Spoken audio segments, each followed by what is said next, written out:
പ്രതിരോധ പ്രവർത്തനങ്ങൾക്ക് ശക്തി പകരാൻ ഇന്ത്യ ഫ്രാൻസുമായുള്ള റഫേൽ കരാറിൽ ഇന്ത്യ ഒപ്പുവയ്ക്കുന്നു. പ്രതിരോധ പ്രവർത്തനങ്ങൾക്കായി 63,000 കോടി രൂപയുടെ കരാറാണ് ഒപ്പിടുന്നത്. കരാറിലൂടെ 26 പോർ വിമാനങ്ങൾ ഇന്ത്യ വാങ്ങും. പാക് അതിർത്തിയിൽ സംഘർഷം രൂക്ഷമാകുമ്പോഴാണ് രാജ്യം കരാറിൽ ഒപ്പുവയ്ക്കുന്നത്.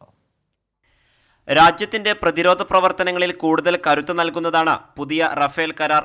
നാവികസേനയ്ക്കായി 26 പോർ വിമാനങ്ങൾ വാങ്ങുന്ന 63,000 കോടി രൂപയുടെ കരാറിൽ ഫ്രാൻസും ഇന്ത്യയും തമ്മിൽ ഒപ്പുവെക്കും. വിമാനങ്ങൾക്ക് പുറമെ പ്രതിരോധ പ്രവർത്തനങ്ങൾക്കാവശ്യമായ ആയുധങ്ങൾ, സിമുലേറ്ററുകൾ, സ്പെയർ പാർട്സുകൾ എന്നിവയും ഉൾപ്പെടുന്നതാണ് കരാർ. കരാറിൽ ഒപ്പിട്ട 3 വർഷത്തിനകം ആദ്യ വിമാനം ഇന്ത്യയിലെത്തും. ഇരു രാജ്യങ്ങളുടെയും പ്രതിരോധ മന്ത്രാലയ ഉദ്യോഗസ്ഥരും ഒപ്പുവെക്കൽ ചടങ്ങിൽ പങ്കെടുത്തേക്കും. കേന്ദ്ര പ്രതിരോധ സെക്രട്ടറി രാജേഷ് കുമാർ സിംഗ് ഒപ്പുവെക്കലിൽ പങ്കെടുക്കുമെന്നാണ് സൂചന. 4.5 തലമുറയിൽപ്പെട്ട യുദ്ധവിമാനങ്ങൾ രാജ്യത്തിന്റെ പ്രതിരോധ പ്രവർത്തനങ്ങൾക്ക് കൂടുതൽ ശക്തി പകരുമെന്നാണ് പ്രതിരോധ മന്ത്രാലയത്തിന്റെ വിലയിരുത്തൽ.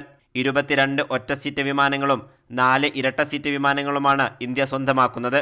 രാജ്യത്തിന്റെ വിമാനവാഹിനി കപ്പലായ INS വിക്രാന്തിലായിരിക്കും വിമാനങ്ങൾ ഉപയോഗിക്കുക.